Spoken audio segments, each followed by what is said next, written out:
तो hi hello नमस्ते good afternoon, कैसे सब लोग। चलो तो देखो, हमने कल देखा था सोल ट्रेडिंग बिजनेस की मेरिट्स देखी थी, उसके साथ साथ टी मेरिट्स दोनों हो गया था। एंड शुरू किया था अपने पार्टनरशिप के बारे में। तो पार्टनरशिप का मीनिंग हमने जान लिया था।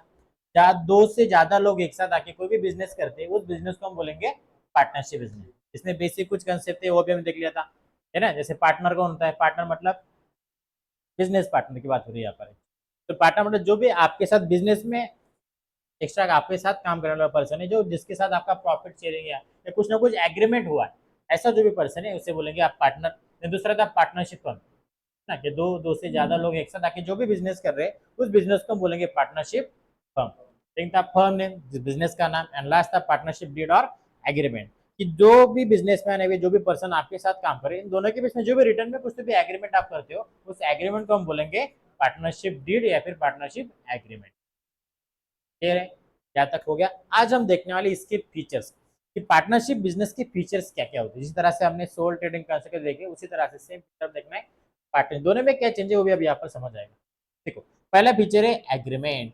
देखो, हमने जब देखा था सोल ट्रेडिंग कंसेप्ट मतलब सिंगल ओनर बिजनेस, उसमें हम किसी के साथ एग्रीमेंट किया था क्या?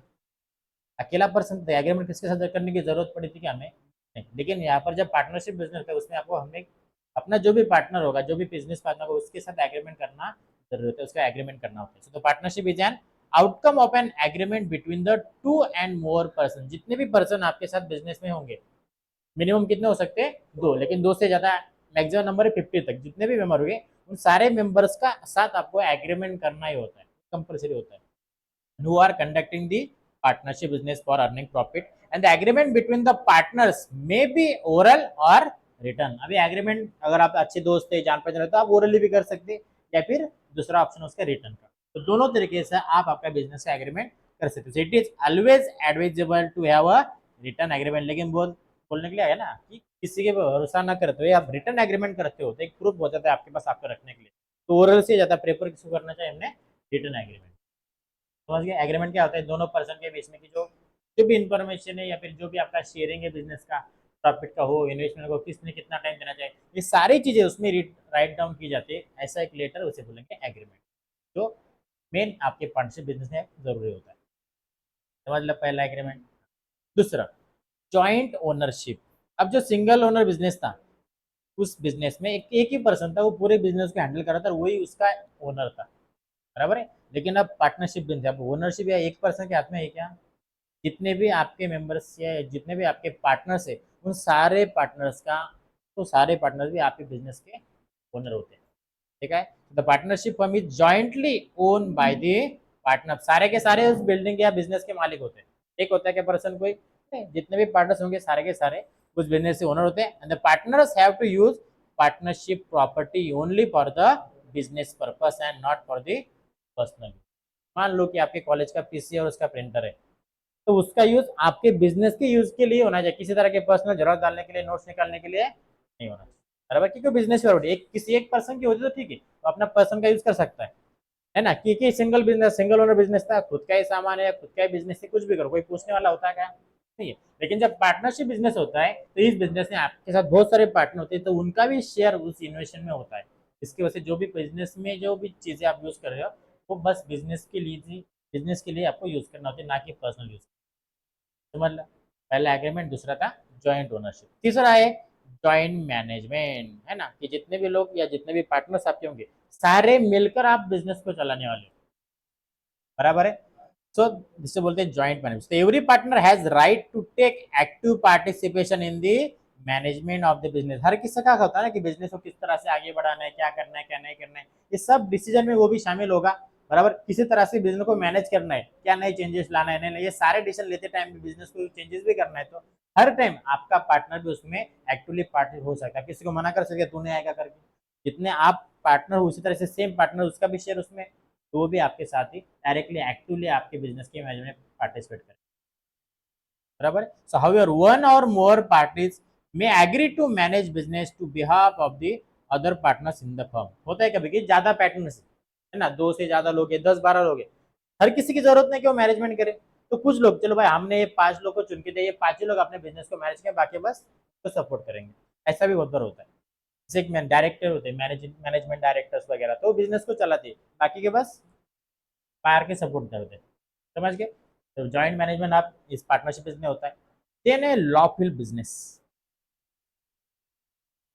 तो every partnership firm must be undertake lawful business only. अब देखो, जब पर्सनल बिजनेस था, मतलब जो सिंगल ओनर बिजनेस था, उसमें आप कुछ भी करो, किस तरह के लॉ के रूल नहीं थे। लेकिन जब पार्टनरशिप बिजनेस बनता है, उसके लिए बहुत सारे गवर्नमेंट के रूल आपको उसमें फॉलो करना होता है। तो इसी बिजनेस को बोलता है is a lawful business. So the partnership should not engage in any business which is forbidden by the law of land, है ना, कि जो भी गवर्नमेंट ने जो भी कुछ कानून बनाए, उस कानून के बाहर जाके आप किसी तरह का पार्टनरशिप नहीं, है ना। चोर, पता है चोर, दोनों चोर मिलकर भी चोरी करते तो पार्टनरशिप बिजनेस हो गया। सही है क्या वो? सही है, हो गया पार्टनरशिप बिजनेस। चोरी की गाड़ियां चुराओ और उसे बेचो। तो इस तरह की गलत चीजें आप पार्टनरशिप बिजनेस शुरू नहीं कर सकते। ये बिजनेस में बिजनेस ही नहीं है, वो तो गलत बात है चोरी करना। The partnership firm cannot be form to carry out unlawful business. Example, partnership business या partnership form to smuggle goods, sale of illegal arms and etcetera. Smuggling पता है ना, चोरी छुपे चीजों को बेचना, स्मगलिंग बोल पाएंगे, है ना। अभी इंटरनली बैठो अपने देश के आगे, देश के बाहर, फॉरेन एक्सचेंज, फॉरेन में, इस तरह की सारी चीजें करना लॉफुली गलत है, जो कि पार्टनरशिप में भी आप नहीं। कुछ रूल्स होते हैं जो आपको पार्टनरशिप बिजनेस में फॉलो करना होता है कंपल्सरीली। अगर नहीं किया तो गवर्नमेंट आपके ऊपर एक्शन, तो इसे बोलते हैं लॉफुल बिजनेस। सारे के सारे रूल्स जो भी बिजनेस के हैं, वो सारे रूल इस पार्टनरशिप बिजनेस को लागू होते हैं, ठीक है। देन है लाइबिलिटीज, कर्जा, है ना। The liability of each partner is unlimited, joint and several. अब देखो, अगर से हम सिंगल पर्सन की बात करेंगे तो उसकी लाइबिलिटी बहुत होती है, वो खुद का पर्सनल चीजें भी उस बिजनेस की यूज कर सकता है, या बराबर पर्सनल प्रॉपर्टी का यूज करके भी बिजनेस में डाल सकता है। लेकिन जब पार्टनरशिप बिजनेस होता है, आप ऐसा करते हो क्या? नहीं। So unlimited liability arises when assets of the firm are not sufficient to pay off the claims of the creditor and the private properties of the partners are attach to satisfy such claims. अगर मान लो कि ऐसी situation आ गई कि आप जितने भी पार्टनर से लीगली आपके जो बिजनेस का पैसा यूज करके भी आप कुछ पैसे नहीं दे रहे हो, तब जाके आप एडिशनली सब लोगों की प्रॉपर्टी उसे ज्वाइन कर सकते हो। लेकिन हर कोई ऐसा कर सकता है क्या? करेगा क्या? The joint liability indicate that each and every partner is jointly liable with the other partners for the debt of the, है ना। अगर ऐसा हुआ, अगर गलती से आपका बिजनेस डूबने लगा, तो ज्वाइंटली सबको पैसा देना पड़ेगा, जितने भी बिजनेस, तो फिर वो खुद के पर्सनली दो या किसी बाहर का कर्जा लेकर दो, सबका शेयर उसमें होगा। तो ज्वाइंटली जितना भी लाइबिलिटी, जितना भी कर्जा आता है, वो कोई एक पार्टनर देगा क्या? जितने भी बिजनेस के सारे लोग उस कर्ज को रिपे करने के लिए करना ही पड़ेगा, सर किसी को। समझ गए, सारे उतने रिस्पॉन्सिबल है जितना एक पर्सन है, क्योंकि सारे ने क्या बिजनेस के लिए पैसा खर्च किया, बिजनेस के इन्वेस्ट में, तो बिजनेस के ऊपर भी जो कर्जा हो रहा है वो सारे पार्टनर्स में सिमिलर या फिर उसके शेयर के हिसाब से देना पड़ेगा, हर किसको देना पड़ेगा। बराबर समझते हैं कर्ज क्या म्हणते हैं? तो several liabilities indicate that each and every partner is individually as well as and separately liable for the debts of the firm। जैसा भी मैंने बोला कि हर पार्टनर सेपरेटली है, डायरेक्टली उसे उस कंपनी का कर्जा देना ही पड़ेगा, जितने भी पार्टनर के, and Vanern whether incur by the himself or by the other partners as an agent of the firm। तो आप खुद भी दे सकते हैं या फिर किसी पार्टनर से एजेंट भी बने आपको, तो आपको करना पड़ेगा। क्लियर हो गया लाइबिलिटी का? तो मतलब कंपनी के ऊपर जो भी कर्जा है वो एक पर्सन नहीं देगा, जितने भी कंपनी के पार्टनर्स होंगे सब लोगों को मिलकर वो कर्जा देना पड़ेगा, ठीक है। समझ गया? अब जब सिंगल ओनर बिजनेस होता है तो एक ही पर्सन होता है, जितना भी कर्जा वो अकेले को देना पड़ेगा, लेकिन यहाँ पार्टनर्स होने की वजह से सारे पार्टनर्स को भी वो कर्ज को रिपे करना होता है। क्लियर हो गया? Now six number of partners के बारे में, कि कितने पार्टनर्स है, कितने मेंबर्स आपके बिजनेस में हो सकते हैं। The partnership must have minimum 2 persons, कम से कम कितने होने चाहिए? 2 मेंबर्स। एक सिंगल पर्सन मेंबर हो सकता है क्या, पार्टनर बन सकता है क्या उसे? तो एक से ज्यादा, मतलब मिनिमम 2 पर्सन होंगे पार्टनरशिप बिजनेस के लिए, person at any time during the entire life of the partnership firm, and maximum partners permitted are the 15। Maximum कितने हो सकते हैं? 50, 50 से ज्यादा। क्लियर हो गया? ये नंबर याद रखो, minimum 2 and maximum 15। Then 6 number, that's a principal agent relationship. ये क्या है? ये थोड़ा सा different. Every partner is the joint owner of the business and partners take part in the management of the firm। ये अभी हमने देखा कि जितने भी पार्टनर्स होंगे वो सारे के सारे बिजनेस के ओनर है। बराबर है, और वो डायरेक्टली आपके बिजनेस में मैनेजमेंट में हिस्सा ले सकते हैं, पार्टनरशिप कर सकते हैं। Thus, the every partner assume to roll the in the business. अब जितने भी पार्टनर्स है वो हर किसी को बिजनेस में रोल कर सकता है, एक्टिवली और इनएक्टिवली पार्टी हो सकता है। अब उसका रोल देखो, पहला रोल क्या है, to each other within the firm they are acting as a principal. एक तो आप बिजनेस का एक मेन बंदा, प्रिंसिपल कि आप ही बिजनेस चला रहा है ऐसा भी काम कर सकते हैं, या फिर while dealing with the outsider और while representing firm they act as a agent, या फिर आप दूसरा पर्सन एज अ एजेंट बन के काम कर सकते हैं, बराबर है। अब मान लो मैं एंड अभिषेक सर, हम दोनों का पार्टनरशिप बिजनेस है। अब Abhishek sir as a main lead कर रहे हैं, क्या कर रहे हैं, सारे के सारे इंटरनली जो चीजें करने बिजनेस के लिए वो सब वो हैंडल कर रहे हैं, तो वो हो गए प्रिंसिपल। और मैं आउटसाइड कि अपने इस बिजनेस के बिल्डिंग के बाहर किसी तरह से बिजनेस को इंक्रीज करना है, स्टूडेंट लाना है, एडवर्टाइजमेंट करना है, कोई बिजनेस की बाहर की बात है, इंटरनल के बाहर एक्सटर्नल जो भी चीज है वो मैं एज एजेंट बनकर इसको हैंडल कर, दोनों भी पार्टनर से दोनों भी काम करे, तो ये होता है एक प्रिंसिपल जो आगे चेहरा दिख रहा है, दूसरा एक ऐसा बाहर जाके काम कर रहा है। इस तरह से एजेंट थ्रू भी आप काम कर सकते हैं, दोनों तरीके से, दोनों एक पार्टिसिपेशन है, दोनों का भी एक्टिवली पार्टिसिपेशन है, एक बस इंटरनल देख रहा है, एक एक्सटर्नल देख रहा है, समझ गए। हाँ, आता ते शेअरवर डिपेंड असते, तुम्ही किती इन्व्हेस्टमेंट केली काय ते प्रत्येक बिझनेसचा अलग असतो, पण दोन्ही ऍक्टिव्हली पार्टिसिपंट बिझनेसमध्ये करतायत, बरोबर. एक इंटरनली पूर्ण सिस्टीम बघते, ऍडमिनिस्ट्रेशन बघताय, दुसरा बाहर याचा एजंट थ्रू तो त्या बिझनेससाठी बिझनेसला ग्रो करण्यासाठीच काम करतो। इस तरह से पार्टनर्स आपके बिजनेस में एक्टिवली पार्टिसिपेंट हो सकते हैं, समझ गए। एज ए एजेंट प्रिंसिपल मतलब जो मेन लीडर होगा वो, और एजेंट मतलब उसके साइड बाय साइड उसके मदद करने के लिए भी जो काम करने वाले, इसी तरह से पार्टनर्स को डिवाइड कर सकते हैं। देन 8 है restrictions on transfer of interest, है ना, ये देखो, no partner of firm can transfer or sell their interest or share in the firm to outsider without the prior consent of all the other partners in the firm। अब मैंने अभिषेक ने साथ में business शुरू किया, मुझे लगा आप बिजनेस में नहीं रहना है, तो मैं विदाउट उनको पूछे हुए मेरे शेयर से मेरा ऐसा किसी दूसरे को बेच नहीं सकता, मुझे उनसे पहले कंसर्न करना पड़ेगा, अगर वो राजी होते तभी मैं इस तरह की प्रोसेस आगे कर सकता। मतलब जो पार्टनरशिप है, अचानक से आपको लगे आपको पार्टनर नहीं बनना है, बीच में छोड़ के जाना है, तो आपको जो भी आपके पार्टनर्स होंगे, एक कोई दो चार जितने भी आपके पार्टनर्स होंगे, वो सारे पार्टनर्स को आपको कंसल्ट करने के बाद ही वो डिसीजन आप ले सकते हो, समझ गए, रेस्ट्रिक्शन।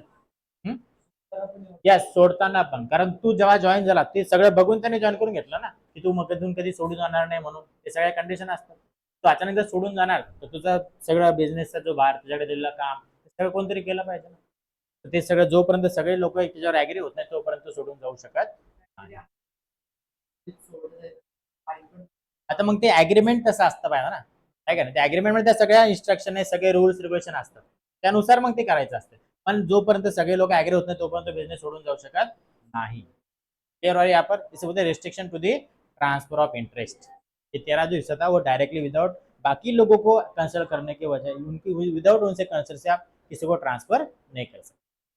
नाउ 9th है रजिस्ट्रेशन के बारे में, जैसा अभी बोला कि अगर आप पार्टनरशिप बिजनेस करना है तो गवर्नमेंट के कुछ लॉ एंड रूल्स के उसके हिसाब से बिजनेस करना होता है, देखो, तो registration of partnership is not mandatory as per the provision of Indian partnership act 1932।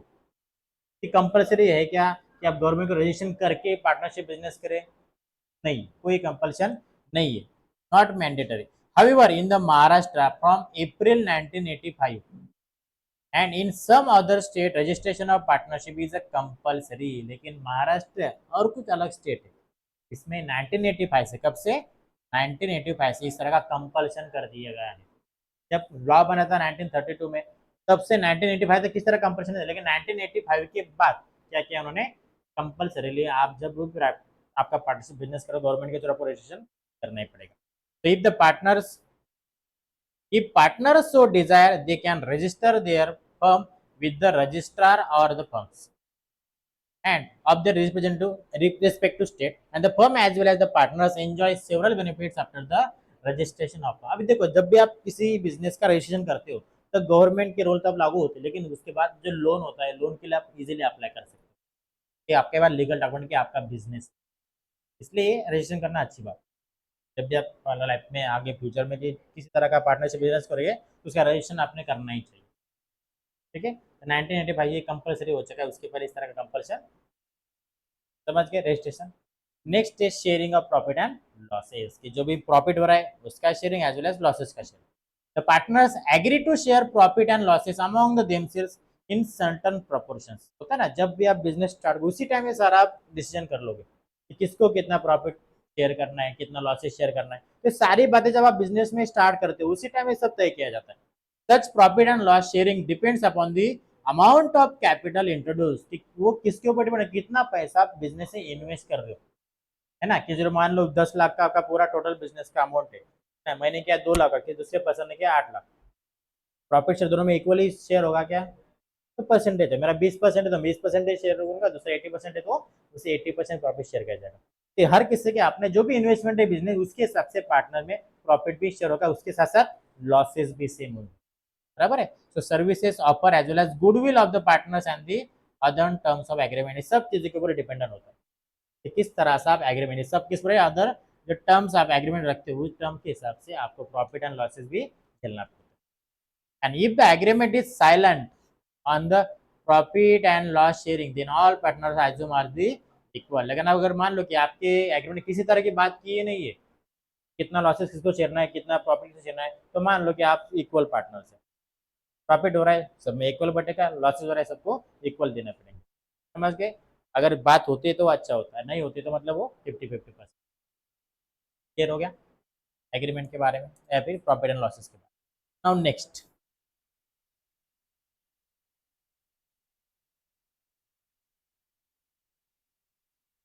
Termination of partner. Termination यानी निकाल देना, निकल जाना है। देखो अब कब निकाल सकते, टर्मिनेट करना है, निकाल देना, इजी यहाँ पर। The termination of the partner, a partner may resign on his own by giving notice. एक तो आप खुद से ही आपका बिजनेस छोड़ के जा सकते हो, लेकिन उसके पहले आपको प्रायर एक नोटिस सारे मेंबर्स को देना पड़े जो भी अपने पार्टनर से। डायरेक्टली मैं कल से नहीं होगा ऐसा नहीं होता, लीगल नोटिस आपको देना होता है कि मैं ऐसे से कल से या फिर आने वाले टाइम से बिजनेस में हिस्सा नहीं होने वाला। To the other partners in writing, किसमें देना होता है ये, राइटिंग में। And the partners may also be removed from the firm for the fraudulent activities. नहीं तो फिर आपके पार्टनर्स भी आपको बिजनेस से निकाल सकते हैं। अब ये एक्टिविटी मतलब कौन सी, है ना, कि आपने जो कुछ भी एक्टिविटी की वो बिजनेस के लिए अच्छी नहीं थी, जिसके से बिजनेस ऊपर जाने की वजह नीचे जा रहा है, कि आपने जो भी एक्टिविटी जिसकी वजह से आपके बिजनेस को लॉसेस को झेलना पड़ रहा है। ते कधी होतं जर तू सगळं व्यवस्थित, आता मानलं की तू बिझनेसचे काही महत्त्वाचे डॉक्युमेंट्स आहे एकदम प्रायव्हेट वाले, की जे तू मार्केटमध्ये जर शेअर केले तुझा बिझनेस लॉसमध्ये जाऊ शकतो, असं जर काय असलं तू शेअर करायला पाहिजे का, आणि जर तू शेअर केलं तर मग तुमच्या पार्टनर तुला जॉबमध्ये कंपनीत ठेवायला पाहिजे, काढून टाकायला पाहिजे, असं असतं. ते इन्व्हेस्ट करतं मग तू ते तशी प्रायव्हसी बी पाळायला पाहिजे ना, बरोबर आहे का नाही, जसे बाकीचे पार्टनर्स करतायत, म्हणजे तू काहीतरी खोटा वागला त्याच्यासोबत, म्हणजे इलिगली काम केलं ना, जे काय करायचं ते तर तुझी इन्व्हेस्टमेंट बी आता तिथे त्या पार्टनर त्यांना द्यायचं का नाही द्यायचं ते तुझी ऍक्टिव्हिटी बघून ठरवते, बरोबर आहे का नाही. त्यांना वाटलं की नाही गरीब विचार आहे, एवढी तुम्ही काहीतरी पुढे कराल बिझनेस काढून टाका, नाही काय द्यायचं, आधीच आमच्या लॉस करून टाकलाय है का नहीं, तो मग ते देना का, ये उस एक्टिविटी डिपेंड है, वो पर्सन के ऊपर डिपेंडेंट होता है, ये पार्टनर सब मिलकर तय करते हैं कि क्या करना है। तो ये इस तरह की कोई भी गलत एक्टिविटी आपने आपके बिजनेस में नहीं करना है, अगर आप करते हो तो आपको बिजनेस से आपके पार्टनर्स निकाल सकते हैं, या फिर दूसरा आप खुद ही रिजाइन दे सकते हैं, दोनों तरीके से आपको बिजनेस से निकलने का पूरा अधिकार होता है। ठीक है, समझ गए termination of partner. Now 12 dissolution. Dissolution यानी पार्टनरशिप को खत्म करना।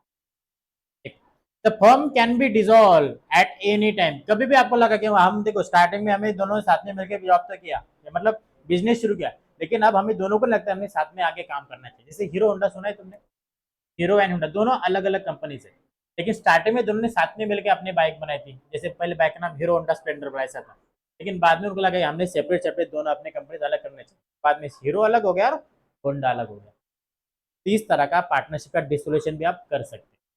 So if the partners agree to do so, the partnership firm get automatically dissolved in the case of death.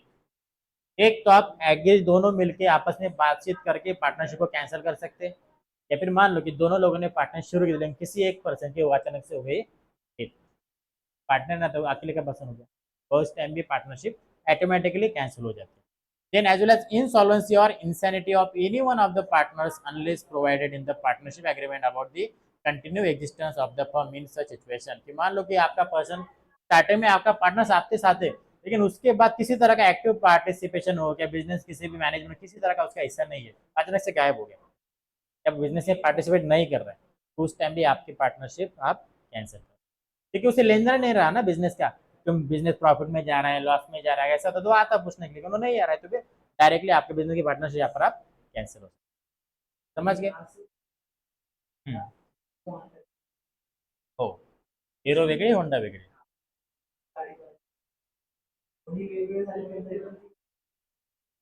हो,